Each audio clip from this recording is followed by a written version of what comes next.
and good morning to our listeners from around the world, and welcome to a special edition of This Morning with Soulivity. My name is Brian Wesley Johnson, and I'm so glad you're here with us for today's tribute to the life and legacy of Dr. Martin Luther King, an American hero. Here in America, we celebrate every third Monday of January each year for a national holiday to celebrate his birthday.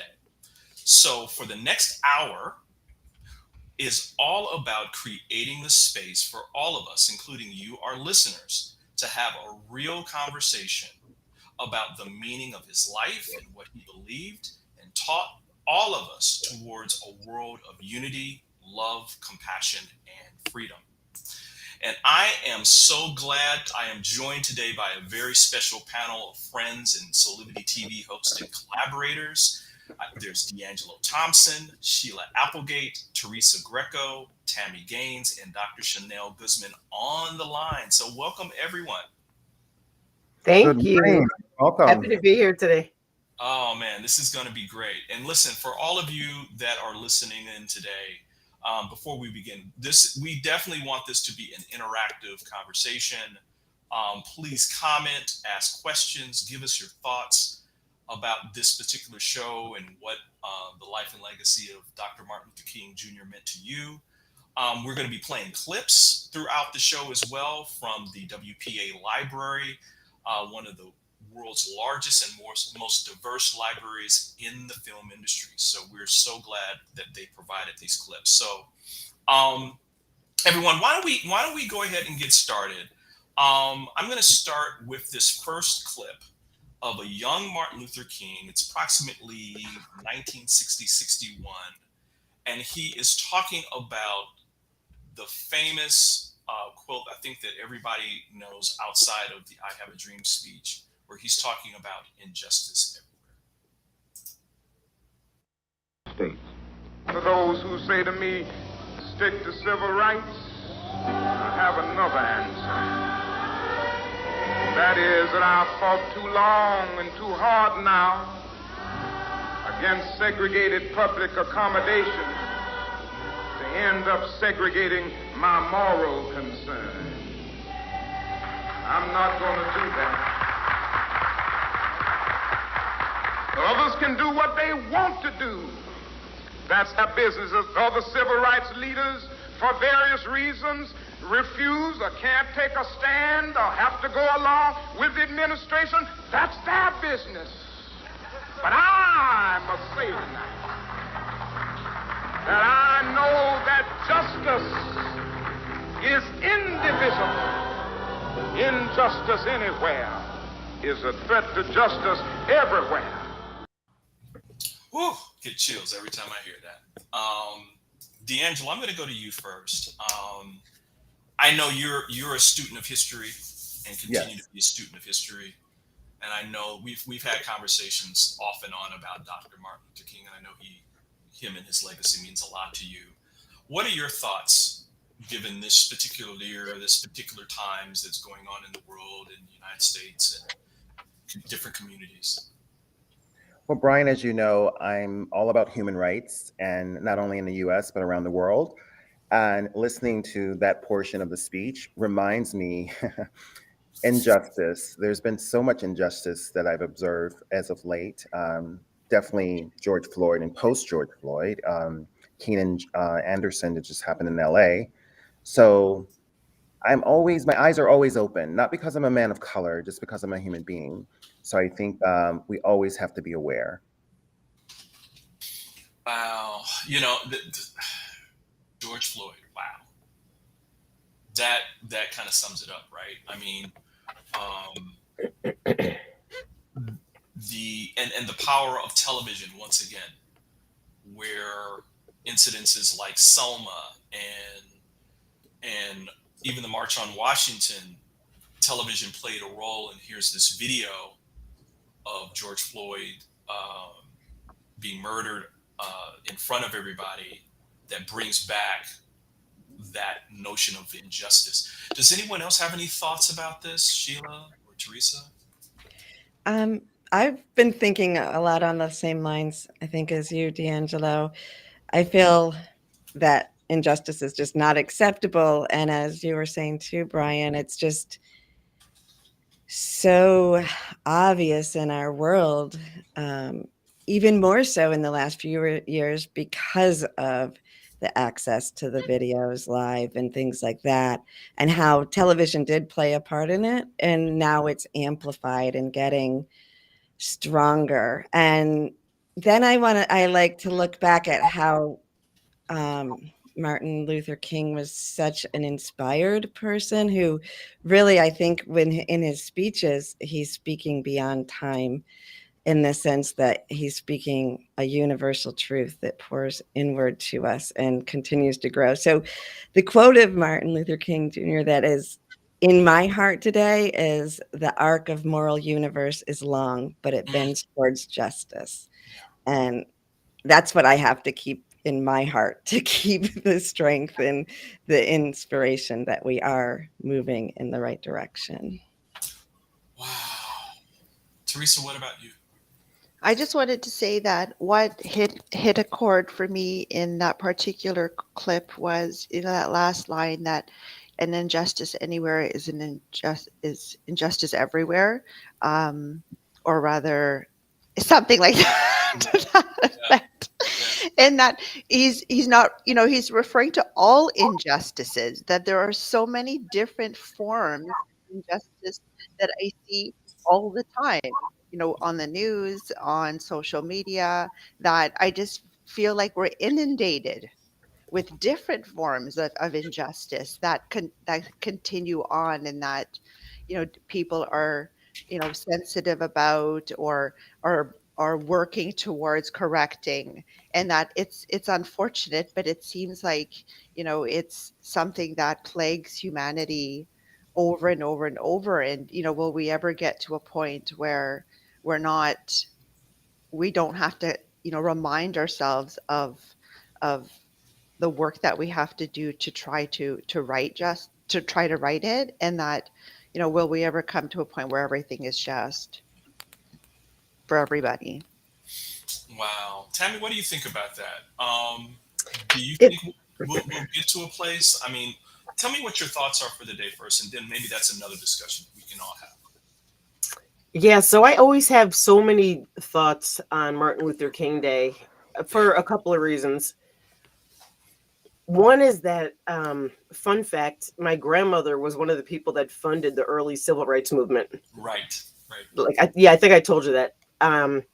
So this day is really important because I watched her also fight to make it a holiday, but particularly to that clip. So he said, "Injustice anywhere is a threat to justice everywhere." And, before there was ever George Floyd, remember there was Rodney King? Yes. Who got beaten on live TV? Yes. So that was when I was in business school, and I staged a giant rally. Like, we got thousands of people to come out, and we had cameras, like the media was there. The mayor showed up. It reminds me that we have to protest in whatever way possible against injustice. And I know everyone's at different stages in their life. People have different time commitments, but there's a lot of ways to protest. You don't have to hold up a sign and walk down the street. You could choose to not shop at certain establishments. You could choose to not watch certain shows. Like, you could just live your life in a way that it's a protest against injustice, whatever that injustice may be. So that's what came to me when I saw that clip. Wow. Do you think that everyone, this is a question for everyone before we go to our break. Do you each of you feel like this is going to be an ongoing process where it's more of a journey, or do you think that we'll get to a place at which a lot of the things that Dr. Martin Luther King talked about become realized, and then we'll pivot from that point? And I'll open it up to anybody. Yeah, Brian, I'll go. This is Dr. Chanel. Yeah. I definitely think it's going to be an evolutionary journey because if you think about the number of years that it's taken us to get to his impact in his life, I think I don't know, you and D'Angelo might be able to better quantify, but let's call it 400 years. And so now we're in this new phase, of desegregation and civil rights, which is only, I don't know, 40 years. So Yeah. when you think about the ingrained systemic, bias and stereotype and how we see each other, which leads to how we treat each other, then I think we definitely are in a long haul journey. Yeah. And it's, like having conversations like this that raise the awareness of how we see each other and how we treat each other continues to turn the tide, but we have a considerably long ways to go based on where we've come from. D'Angelo, what do you think about that? I agree with Dr. Chanel and with Sheila that it's going to take time. And I think about the book, The New Earth, right? I think there's such a transition that's happening now. That's why there's so much contrast at this moment, not only in our country, but around the world. So it's going to take time, decades, I believe. Wow. Anyone else have thoughts? Yeah, I agree. I think that it's important that all of this does become unearthed, that unfortunately all of this that's come does have to come to the surface in order for it to be cleared. And, on a soul level, some people have sacrificed themselves for these injustices to come to the surface so that we can look at it in the face, that if we continue to put it under the rug or into the closet, none of this gets solved. And so unfortunately it does have to bubble up to the top and rear its ugly face so that the masses begin to see what's actually happening underneath, in maybe in the deeper layers, so that it can be cleared and we can move forward. Brian, if I could jump in real quick. Absolutely. I am optimistic about the future. Like, I agree with everyone that it's going to take time. Yeah. But I'm extremely optimistic because I see how aware and engaged my kids are in certain issues. Wow. All of them have a clothesline of human justice. And they were laughing. I was telling them about the protest that I staged, which ended up being like a nightmare because he was on drugs or whatever. But I told them the rally cry was justice for King is justice for all. It's the same as what Martin Luther King said. And these guys are so tuned in to what's wrong in the world. Like, I don't care how long it takes as long as we can achieve Dr. King's vision. And I'm starting to see it, come up like in my kids and their friends. Like, those guys are all about serious issues that have to do with equality. And I think that's encouraging. Yeah. This next generation is incredible. Dr. Chanel? Yeah, Brian, I was just going to say, to Tammy's point, I wonder, how do we continue to heighten the awareness when a lot of times today is a significant day? And so, of course, there's heightened awareness. There might be some more heightened awareness next month for Black History Month, and then again for Juneteenth. And my question then would be, how do we maintain and sustain the awareness outside of these three markers on the calendar? That is a very, very good question. So why don't I'm going to play this one clip. It's a clip. It's a little longer clip. It's about 4 minutes. And then we'll take a break, and then we'll come back, and then I'll have you ask that question again, and we can go into discussion about that. Okay. This next clip is actually, it's before the March on Washington. It's actually Martin Luther King talking about the announcement of it. So check this out, everybody.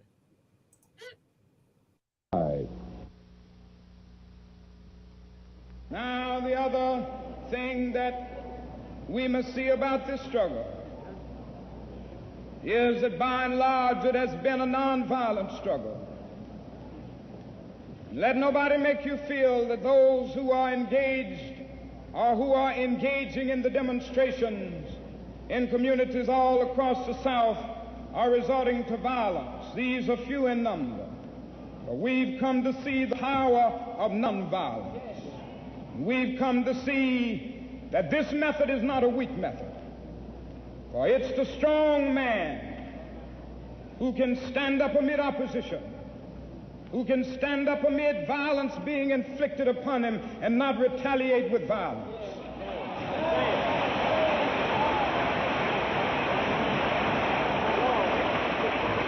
You see, this method has a way of disarming the opponent.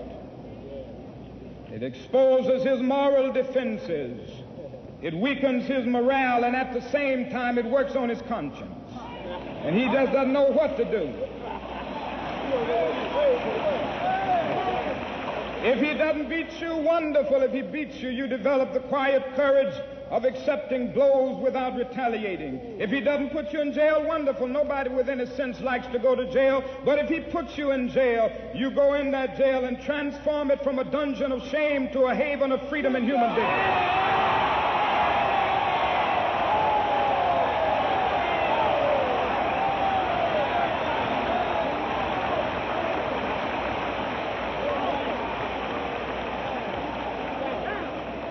Even if he tries to kill you, you develop the inner conviction that there are some things so dear, some things so precious, some things so eternally true that they are worth dying for.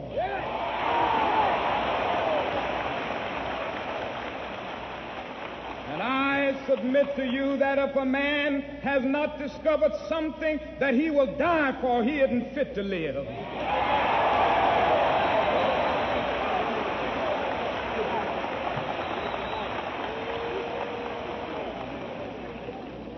This method has wrought wonders as a result of the nonviolent freedom ride movement.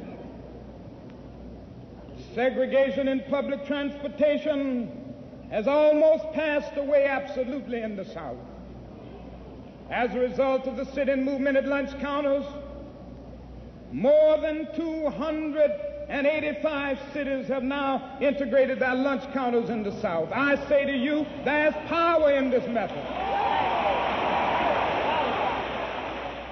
And so if you want to help us in Alabama and Mississippi and over the South, do all that you can to get rid of the problem here. And then we also need your support in order to get the civil rights bill that the President is offering passed. And that's a reality. Let's not fool ourselves. This bill isn't going to get through if we don't put some work in it and some determined pressure. And this is why I've said that in order to get this bill through, we've got to rouse the conscience of the nation. And we ought to march to Washington more than 100,000 in order. And we'll be right back with more from our special tribute to the life and legacy of Dr. Martin Luther King in 60 seconds. Have you ever asked the question, if I was to be anything, what would I be? Regardless of money, regardless of status, beyond popularity and fame, living your passion, feeling your life has purpose. Soulivity is a space to nurture that which lives in all of us. A place where work can become play, and doing what we love creates the dreams of a lifetime.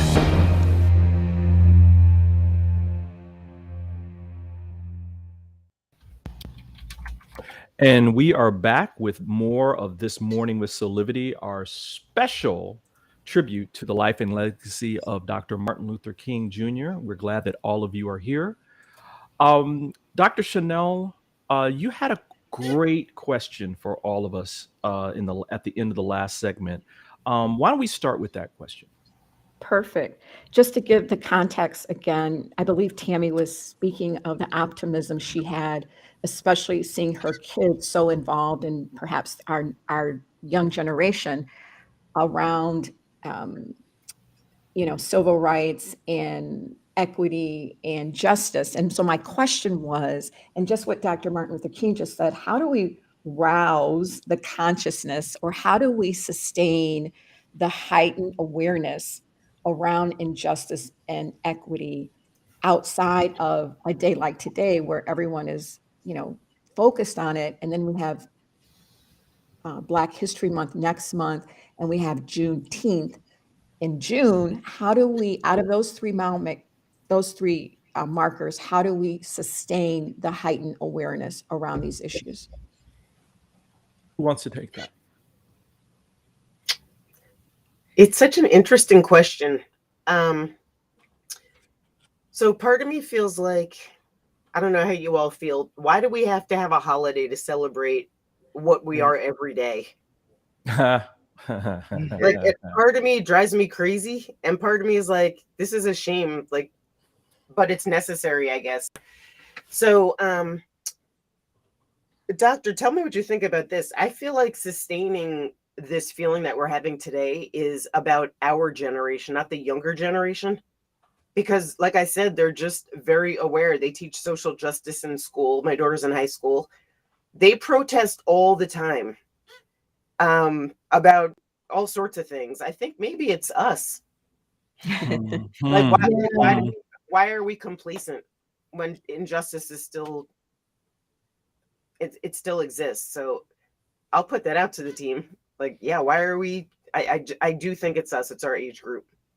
Tammy, I agree with you with that. I think, which is a wonderful thing, right? I think it shows that it will progress beyond what we can imagine. Even though part of us imagines where we want to be, there's that kind of tired part of us that is forgetting that, or coming from, I guess it shows how much we've changed in the single generation, and the generation even from Dr. King. So if we keep remembering, every generation takes things exponentially. And for me, and for people who look like me, I think that for me, it's sustaining it is making a conscious effort every day to, or, on a regular basis, to read or watch, or give myself more information, more arts from the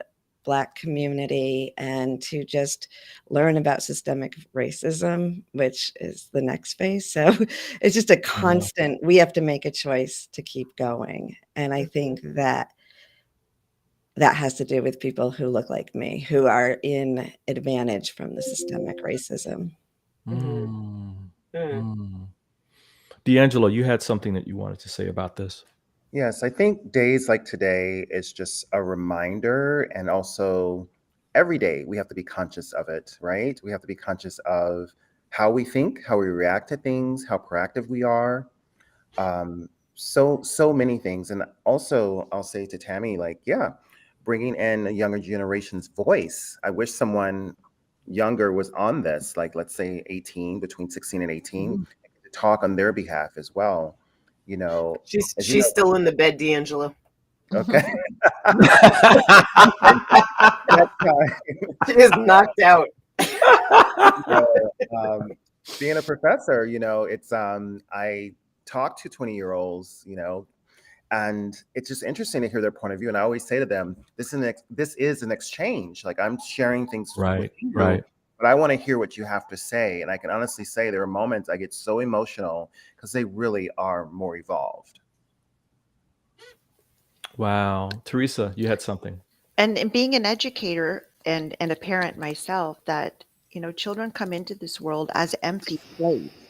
The world gets their grimy hands into us and has us then believing certain things about ourselves and the world, and that the belief systems that we have are ones that have been passed down to us from Right. often well-meaning people, educators, spiritual leaders, parents, friends, colleagues, all of these different things. And we have to be so aware of what messaging are we passing down to these blank slates. And unfortunately, there are a lot of jaded individuals that will pass down messaging that isn't optimistic, isn't the type of ideas that that maybe they innately have too, because they come into this world loving, at peace and happy, and we ruin that by telling them, oh, you're never going to be able to do that because of what religion you are, what clothes you have on, what city you're born in,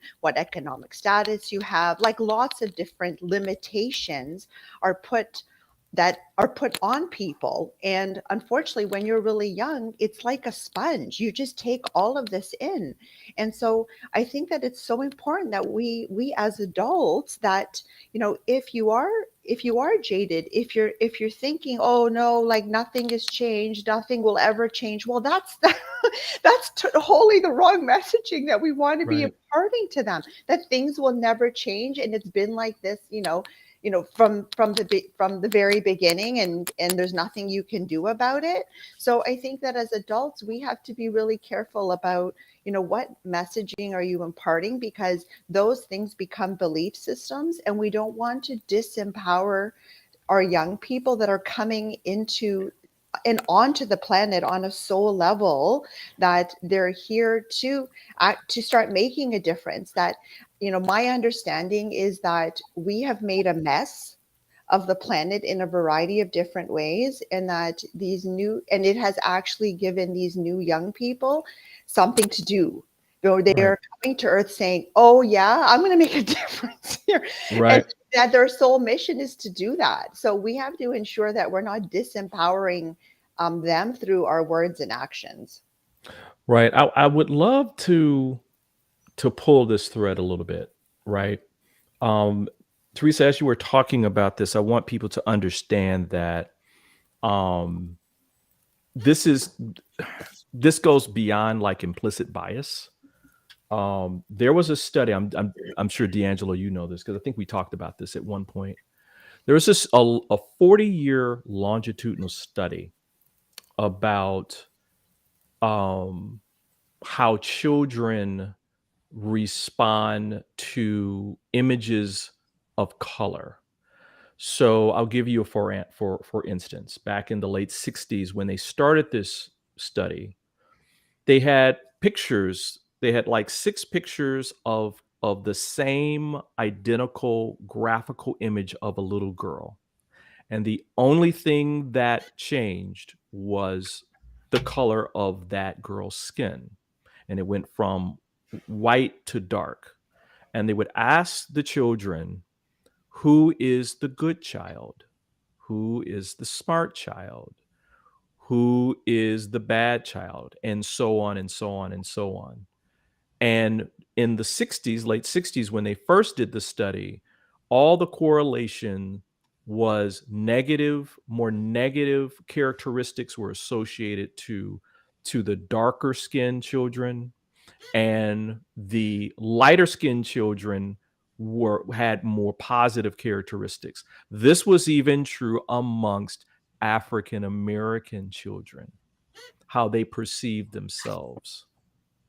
40 years later, basically the correlations were the same, except that Black children had less of a negative connotation toward the skin color, and it had moved to more of a neutral set. So there's studies that are here, there's evidence that we have that proves that exactly what Teresa and some of the other from our other hosts have been talking about, that we have to move beyond how we socialize our children to believe, as well as something I think, Tammy, you brought this up, and that is, listen, what's our community? What do our communities look like, right? Do children get a chance to play with each other and interact with each other? Because that bears a lot around what they're going to believe and as they get older. Listen, we're going to hold it right here, but I have another important clip. I think that kind of like talks about this. It's from Dr. Martin Luther King's famous I Have a Dream speech. Of course, we could not do today with at least a little bit of that, right? And so I'm going to play this. We're going to take a break and we're going to come back. And then we're going to pull this thread a little bit more on this idea of what are the ideas? What ideas and what are the ways that we can move our society forward using Martin Luther King's principle and legacy? At this time, I have the honor to present to you the moral leader of our nation. I have the pleasure to present to you Dr. Martin Luther King, Jr.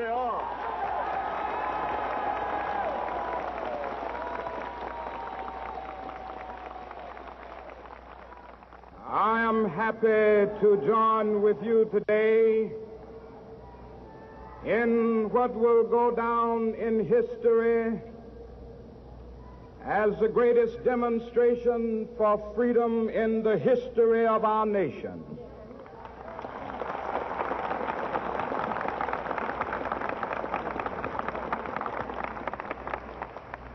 Five score years ago,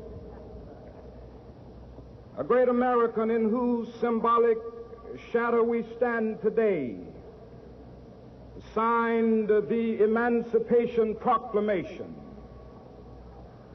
This momentous decree came as a great beacon light of hope to millions of Negro slaves who had been seared in the flames of withering injustice.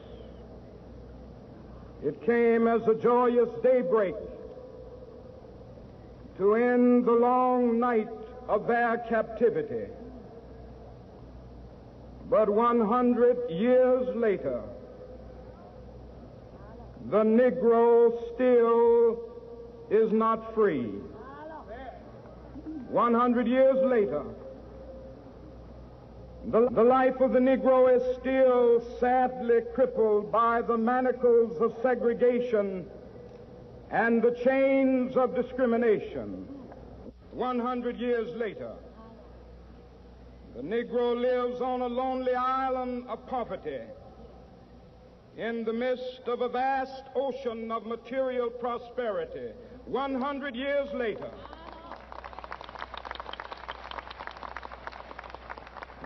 the Negro is still languished in the corners of American society and finds himself in exile in his own land.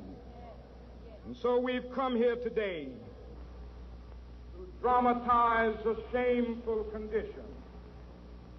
In a sense, we've come to our nation's capital. And so, everybody, we'll be back in more of our special tribute to Dr. Martin Luther King in 60 seconds. Hi there, Sheila Applegate here with some exciting news. I've joined the incredible Soulivity team as the host of the new Consciously Awesome live show, where I will be sharing insights to help you discover your full brilliance and claim the vibrant life you deserve. So tune in every Wednesday right here on Soulivity TV to join the fun, and remember to subscribe to the channel so that you don't miss a single episode. Have an awesome week, and I will see you on Wednesday. And hello and welcome, everybody. We are back with more of our special tribute to honor the life and legacy of Dr. Martin Luther King here on This Morning. D'Angelo, you had something important that you wanted to say. Yes, I was listening to the comments earlier, and I was born in the South, rural Mississippi, grew up in Chicago, lived in New York, LA, and San Francisco. So I've had a chance to really see a lot of the country, and I've always been engaged in every part of the community.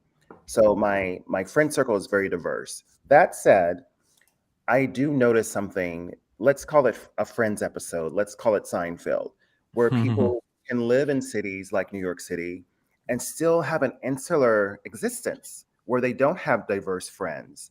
And how do we speak to that? How do we open people up to have more diverse circles and diverse interactions? I know Tammy mentioned something. I don't know if she wants to share, but I would love to hear her point of view about it. Thanks, D'Angelo. Yeah, I was sharing privately that as inspiring as today always is every single year, it also makes me really sad. Yeah. Because I experience racism at least once a week. And sometimes it's obviously unintentional, it's ignorant. And sometimes it's like, wow, these people like really like I went to a store with my daughter this past weekend, and I asked the woman if this jumpsuit comes in a size 6. And she was like, that's $240. I didn't ask you that. Wow. I didn't ask you that. Right. I asked you if it came in a size 6. And that happens. I want to hear your all experiences. That happens to me all the time. So today makes me sad because it's 2023, and like, how much has changed? I'm not really sure. Well, I know, Sheila, you have something, but I'll just do a personal share before we go to you, Sheila. I know in my professional life, large 14, Fortune 500, 1,000 companies, where I would be the only chocolate chip at my level in the organization. Mm-hmm. And I remember many, many times at which I would be leading a major project, and I would be getting this quote unquote extra help. Right? Been doing this thing for 25 years, 30 years, but my colleagues, they would never get the extra help. I'm doing air quotes. And it was like I always had someone looking over my shoulder, checking on, making sure that I was doing what they thought I was supposed to be doing. Mm-hmm. And then we'd win deals and all this kind of stuff, and it had nothing to do with that. It always came back to just my competence, right? Mm-hmm. And so that was happening a lot, and not in my world, in professional world. But Sheila, you had some things that you wanted to share. I actually think you should keep going with this topic if things they Me want to too. share. I think it's more important. Yeah. Dr. Chanel? Yeah, I can share, Brian. Somewhat in the business world, there is a sentiment: people do business with those they know, like, and trust. And so you'll find that as established as circles are and boardrooms are, people continue to feel comfortable around people who look and espouse similar values. And so, yes, I am often, because I'm in a sales environment, meaning as a business owner, I am a sales professional. So even in my sales trainings, when we have receptions or I go on major conventions and there's, a private reception, yeah, I can, as soon as I walk in the door, my instant scan is, okay, how many of us are here? Mm-hmm. Us, meaning I'm a person of color. How many people are here? And it doesn't bother me anymore, but it's certainly something that I take note of. And I've also now gotten to the point where I will bring it up to, organizers to say, hey, I'm okay with this in terms of I'm comfortable now because it's been a case for so long. But maybe you might want to be thinking about how do we increase the diversity in this room so that there's not just 5 of us out of a group of 100. So I continue to experience that on a regular basis.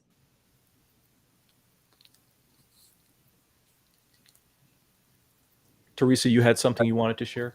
Yes, I just wanted to say that I think it's so important for people of color to share these experiences that you have on a daily basis, that even the small, subtle situations that occur that, I think it is a lot of ignorance that, I'm also a white person, and we're not, familiar with some of these biases, or certain comments that are made, or certain actions that are done because of the color of your skin, that I think it's important for you to speak out about it, that it doesn't have to be really big situations like what happened with George Floyd to make, headlines. That I think it's important that you speak out about these things, because most people, other people are not experiencing these type of comments or actions, and that it's all about awareness, that until we become more consciously aware of what's happening, and this type of dialogue happens between people, can we become more educated about what's really happening. That, again, people maybe want to put it under the rug and say, oh, that stuff doesn't happen anymore. Well, it is happening. And Tammy said it happens at least once a week to her. And that's not okay. None of these things are okay. And for it to be happening, often, weekly, maybe daily in some situations. And I think until we become more aware of it, again, until that this ugliness comes to the top, only then can it be cleared. And I think that those that are empathetic to the situation and want to genuinely make changes can't make those changes unless they know what type of belief systems they're operating under. And I think that this type of dialogue is important so that we can become aware of what type of thoughts and actions and belief systems are floating around, so that we can make changes. I think it's our responsibility at this point to make that, as people not of color, just to say, I mean, I respect what you said, Teresa, and it's important to hear this, but I think we need to take, I feel like I need to take responsibility for not ask people of No, color to do more. for them to share, I'm saying that they need to share their experiences. They need to be vocal about it. They need to use social media. They need to speak about it, instead of just oh, that happened to me, and oh, that that's not fair, and then that sucks. That we need, so when the George Floyd thing happened, in the US, I'm Canadian. And so there was, we were talking about it here, and there was, and then even with my work, we had an entire meeting where those on our team that are of color shared different stories. And I was floored. I was I can't believe that type of stuff is happening to you. I can't believe that people have the audacity to say those things to you. So it's not my reality, but when I hear that these things are actually happening, it impacts me. It saddens me tremendously. And it makes me more aware of the reality that people of color are still living. That we think, oh yeah, that happened a long time ago. No, it's still happening now. And only until do we hear the type of current stories that are happening can we become more aware of the fact that this stuff is still occurring. Right. Dee, you had something you wanted to share. Yes, guys, this is great. Thank you. I think we all have bias, right? We all have conscious bias and unconscious bias.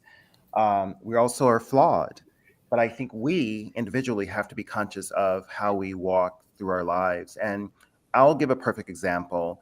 When you're at dinner parties or with family, or that will make comments, and a lot of times we don't want to be confrontational, so we won't address it. I say address it. And I say address it. You can address it in a calm manner, but you need to let them know that it's not okay. I have a friend experiencing this often with her in-laws. She happens to be Latina. Her in-laws are white American, Italian, and they make comments to her. And I'm like, sweetheart, speak up, and also let them know it is not allowed in your home, period. Right. I like that, Dee. Tammy, you had something you want to add as well? Yeah, it was so I have such a unique perspective. I'm not sure if any of you have the same. I grew up in an all white, really wealthy community. We were the only Black family for 4 towns, maybe Wow. 5. So it's so interesting, the way we were raised. we experienced incredible racism, which seems like it was in our rearview mirror. I was 11 years old. They spray painted the N-word on our garage when we moved there. They did donuts on our lawn. So in talking to my friends, so this is 1979. Mm-hmm. They would say, like, what happened? I said they spray painted the N-word on our garage door. And they were like, oh my God. Some of them were like, oh my God, that's so terrible. And some of them were like, what does that mean? Like, what's the big deal? Just straight up sort of, that's why I keep going back to ignorance. But to what we were talking about before, I feel like I don't want to share any more of my experiences. If you really want to, and I'm not talking to you, Sheila, in particular, if you really want to understand what it looks like to walk in our shoes every single day, whether it's personally or in school with our kids or in the business world, just study history. Study history. Look at the heads of corporations. Like, why do they all look the same? Right? Like, why do they have, like, look at the history around people's views on quote unquote set aside programs, on quote unquote affirmative action. Like, this runs so deep historically. Right. Yeah.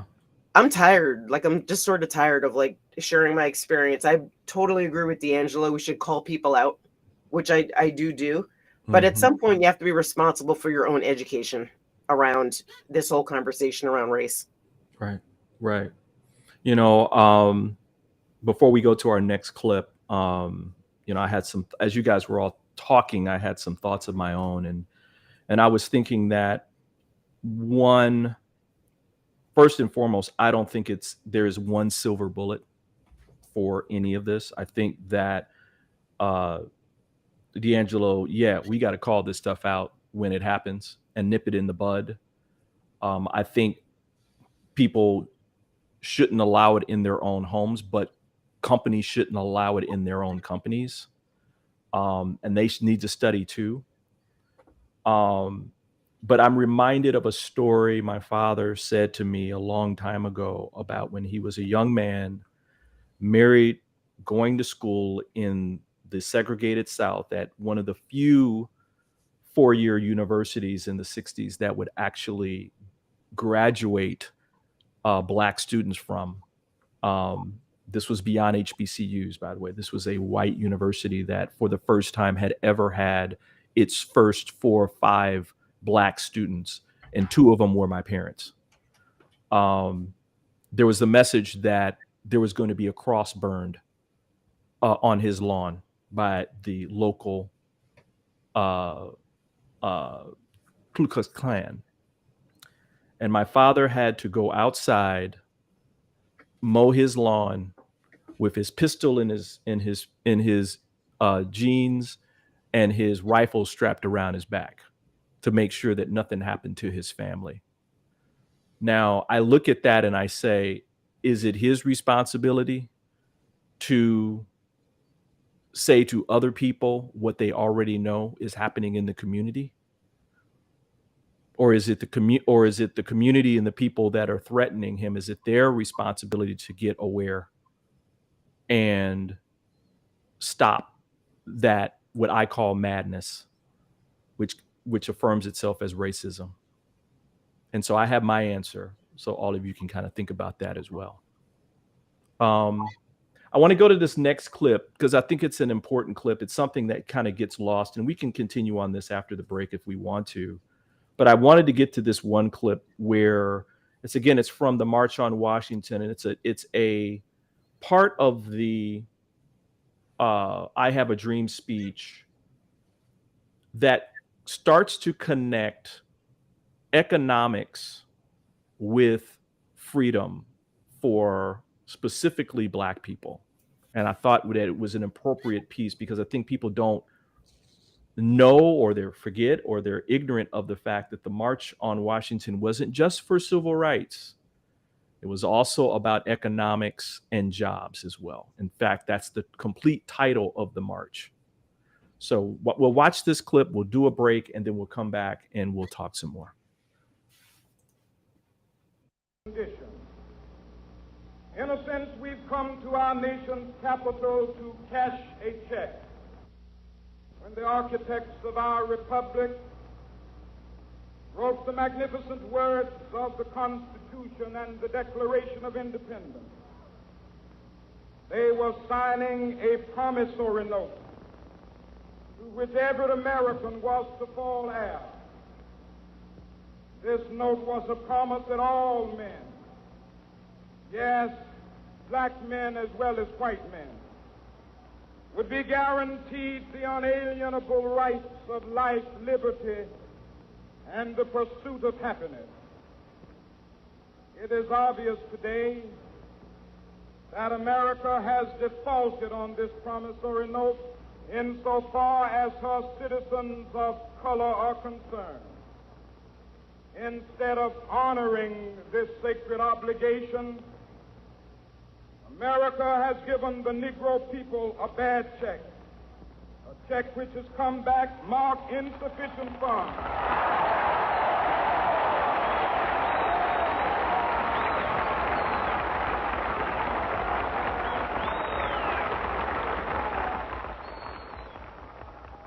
But we refuse to believe that the Bank of Justice is bankrupt.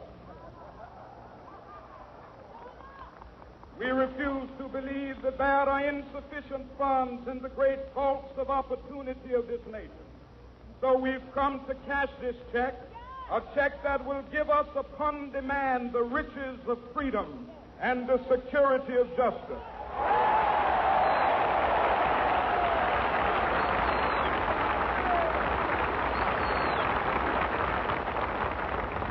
We have also come to this hallowed spot to remind America of the fierce urgency of now.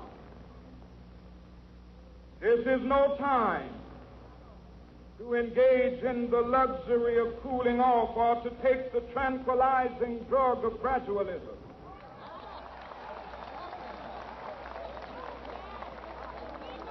Now is the time to make real the promises of democracy.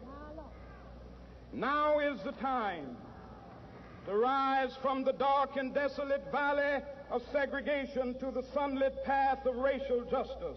Now is the time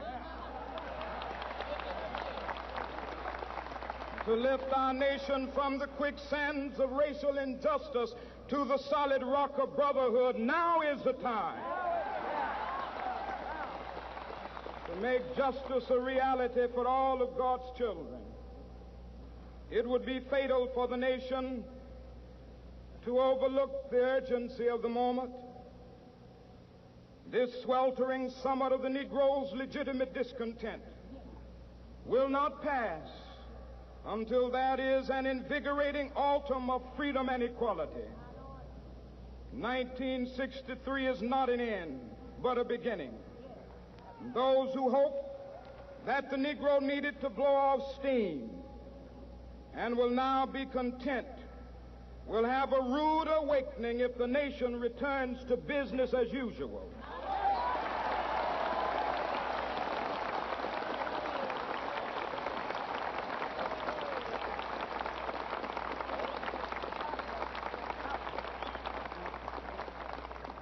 There will be neither rest nor tranquility in America until the Negro is granted his citizenship rights.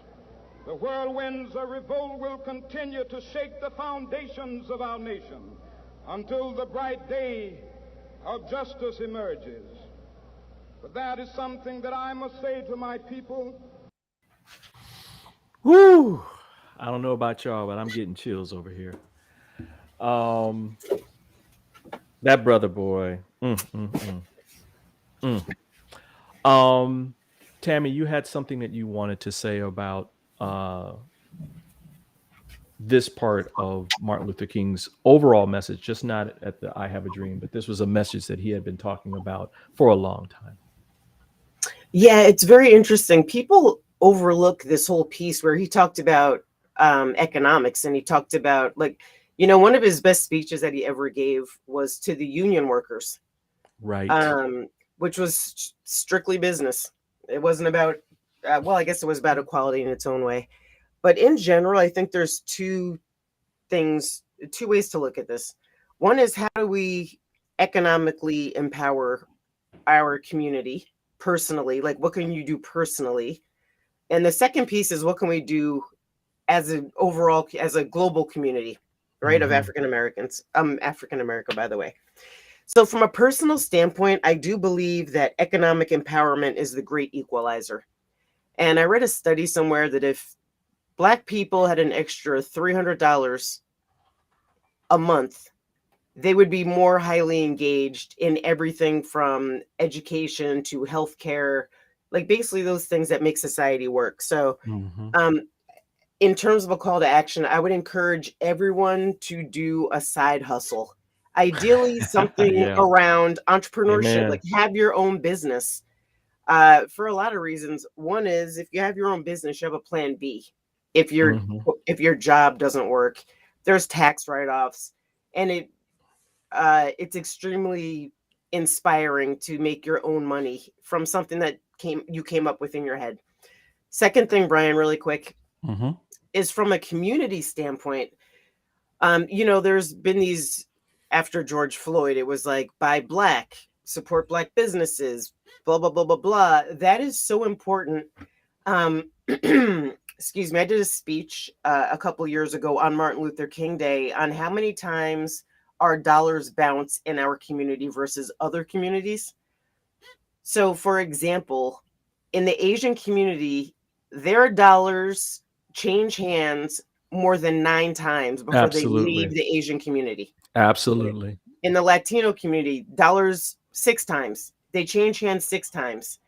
In the Black community, money circulates 1 time. 1 time. Yep. So we take the money and we automatically go spend it in somebody else's community. So it's really important that we make sure the dollars are bouncing in our own community.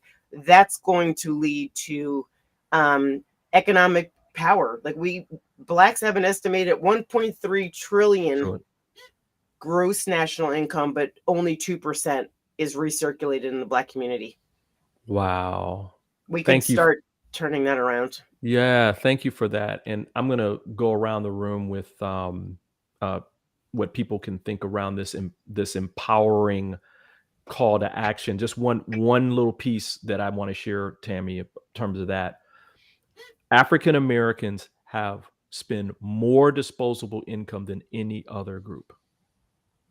So if we spent that disposable income within our community, it would be a great game changer. A great game changer. So thank you for that. That's real power, right, Brian? Yeah, it's real power. I mean, that's what it's all about, right? Yeah. Dr. Chanel, I'll go to you first.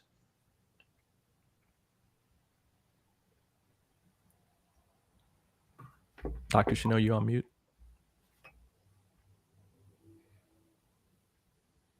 Well, we'll come back. My apologies. No. No problem. No problem. Go ahead. I mean, I was saying that your suggestion on economic empowerment through entrepreneurship is right where it's at. We need more, African Americans lead the nation in poverty, incarceration, recidivism, and we have the least amount of businesses. And so obviously the disparity exists. So if we had more business and more ownership, we could take those dollars and invest them in our community to solve some of our problems. And then just real quick, Brian, the second suggestion is for people who have not put themselves in positions where they are the quote unquote, the minority in the room, you might give that a try so that you can experience and have perhaps some empathy for those of us who trailblaze in rooms where we're the only one. Somebody told me as a suggestion of that's what they do. So they're Caucasian. And so they go to an all African American church, or they go to a community center centered around African American issues where they're the only one in the room. And it really opened their eyes and gave them an experiential viewpoint of the dynamic of majority and non-majority. So you might give that a try as a call to action. Thank you for that. Sheila? Well, Dr. Chanel, I want to say I completely agree with that, and I do make a conscious effort for that experience, and in doing that, I think I recommend it for everyone too, because it's so important for people who are, like I said, who are people who are being rewarded by the systematic racism, whether we think we're racist or not, we are, and we need to find within ourselves what is unnoticed and to experience that, and to make an effort to step out of this division that is naturally in our lives. Thank you for that. Teresa? I would like to share a quote from his Nobel Peace Prize speech that I just thought was so beautiful. And so I know we're at the end of the show, and so I don't know if this is a good quote. I feel like it's a good quote to end our discussion on, but Yeah, go for it. I believe that unarmed truth and unconditional love will have the final word in reality. And I would love to believe that if we could live more from a place of love, and that we are all innately love, peace, and happiness. And if we could remember the truth of who we are, that we wouldn't have to have discussions like this, because when you are acting from a place of love, then a lot of these things wouldn't happen. And that if we could just love each other unconditionally, love the differences, love what makes us unique and special, rather than it dividing and separating us, we would just have a different world, Mm, a Thank different you for that. reality. Thank you for that. That's beautiful. D'Angelo? One word comes to me is do. Hmm. Be Mm. proactive. What everyone said, economically, I lived in Manhattan and I just moved to Brooklyn for many reasons, but the main reason was I was tired of seeing these huge stores and nothing was personalized. So many small businesses are closed in Manhattan. So I said, you know what? I'm going to live in an area where I see diversity. I see a lot of businesses, like the wine shop is owned by a person of color. Across the street, another wine shop owned by a gay man. Up the street, an Asian family owns a cleaner. So I'm circulating money within the community. So my point is, do. Mm, mm. Um, I'll take the liberty of going last. um, I agree with everyone. I want to say that it's a message and a call to action of doing everything that everyone has said. Um, Having had parents that were active in the civil rights movement, like Tammy, like your ancestors, um, there's one very important piece that goes along with, be the change that you want to see, and that is, folks, we got to vote. It irks me seeing the numbers every single election, may it be a midterm, a local election, a national election, a statewide election, where we are, as a community, are not showing up, as well as other communities that believe in freedom and equality are not showing up. That's about being the change you want to see. And there's a lot of things just politically that could change by just a few percentage points around our nation. And so please honor the legacy and the lives of our ancestors that bled and sometimes died for that precious right. You got to get out there. You have to use it. That is your voice as a citizen. So make sure you're registered. Make sure you vote for every doggone thing. Everything. I don't know of any one of my grandparents that missed an election. They were there for all of it because they understood how important it is. Um, Listen, I know we're a little bit over time. I think that it was appropriate that we were over time. Um, my cup runneth over again with this show, where all of you, my friends, my colleagues, my collaborators, your voices were necessary today. So I just want to first say a special thanks to D'Angelo Thompson, Sheila Applegate, Teresa Greco, Tammy Gaines, and Dr. Chanel de Guzman for your voice today. Thank you so much. Thank you, everyone. Thank you. Thanks, everyone. Yeah, but before we go, I want to end the show off with one last clip, and this will be the last clip that we'll show. But I just want to say, on behalf of all of us here at Soulivity.com, thank you for joining this special episode, honoring the life and legacy of Dr. Martin Luther King. We hope that you will come back and join us every weekday at 8 a.m. for more great conversations that are real, that empower you. We'll be rebroadcasting this episode again at 11 a.m. So if you missed some of this, you'll be able to see all of it again on social media.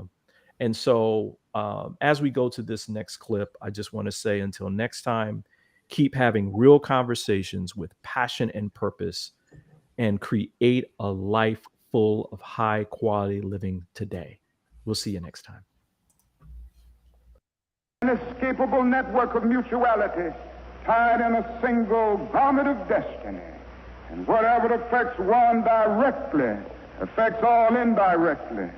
For some strange reason, I can never be what I ought to be until you are what you ought to be. The rich man can never be what he ought to be until the poor man is what he ought to be. John Donne caught it years ago and placed it in graphic terms.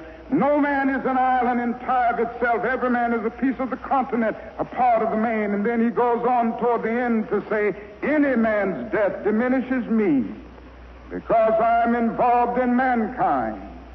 Therefore never sin to know for whom the bell tolls. It tolls for thee, that I oppose.